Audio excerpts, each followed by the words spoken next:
وإذ يرفع إبراهيم القواعد من البيت وإسماعيل ربنا تقبل منا إنك أنت السميع العليم ربنا واجعلنا مسلمين لك ومن ذريتنا أمة مسلمة لك وأرنا مناسكنا وتب علينا إنك أنت التواب الرحيم ربنا وابعث فيهم رسولا منهم يتلو عليهم آياتك ويعلمهم الكتاب والحكمة ويزكيهم إنك أنت العزيز الحكيم ومن يرغب عن ملة إبراهيم إلا من سفه نفسه ولقد اصطفيناه في الدنيا وإنه في الآخرة لمن الصالحين إذ قال له ربه أسلم قال أسلمت لرب العالمين وأوصى بها إبراهيم بنيه ويعقوب يا بني إن الله اصطفى لكم الدين فلا تموتن إلا وأنتم مسلمون إنما المؤمنون إخوة فأصلحوا بين أخويكم واتقوا الله لعلكم ترحمون يا أيها الذين آمنوا لا يسخر قوم من قوم عسى أن يكونوا خيرا منهم ولا نساء من نساء عسى أن يكن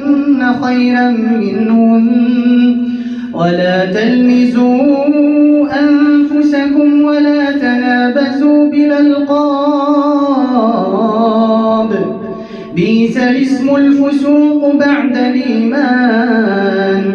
ومن لم يتب فأولئك هم الظالمون يا أيها الذين آمنوا استعينوا بالصبر والصلاة إن الله مع الصابرين ولا تقولوا لمن يقتل في سبيل الله أموات بل أحياء ولكن لا تشعرون ولنبلونكم بشيء من الخوف والجوع ونقص من الأموال والأنفس والثمرات وبشر الصابرين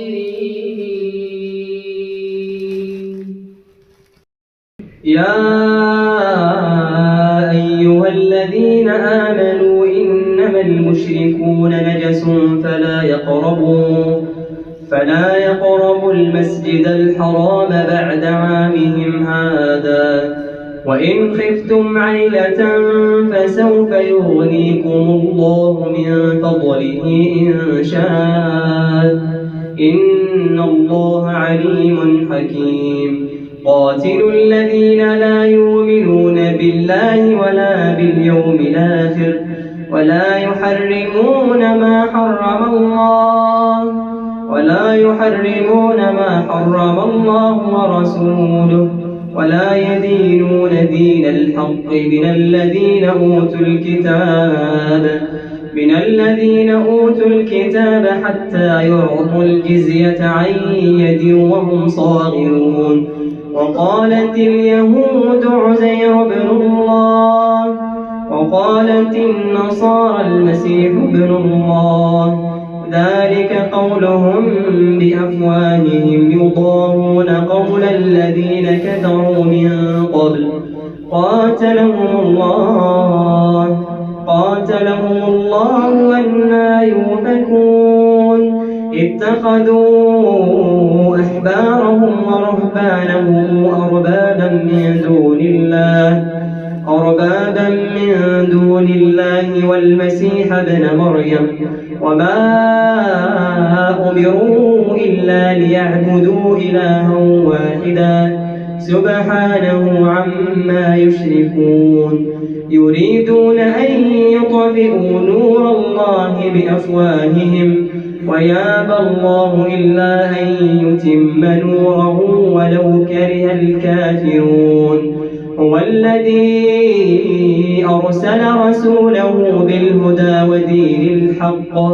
ودين الحق ليظهره على الدين كله ولو كره المشركون.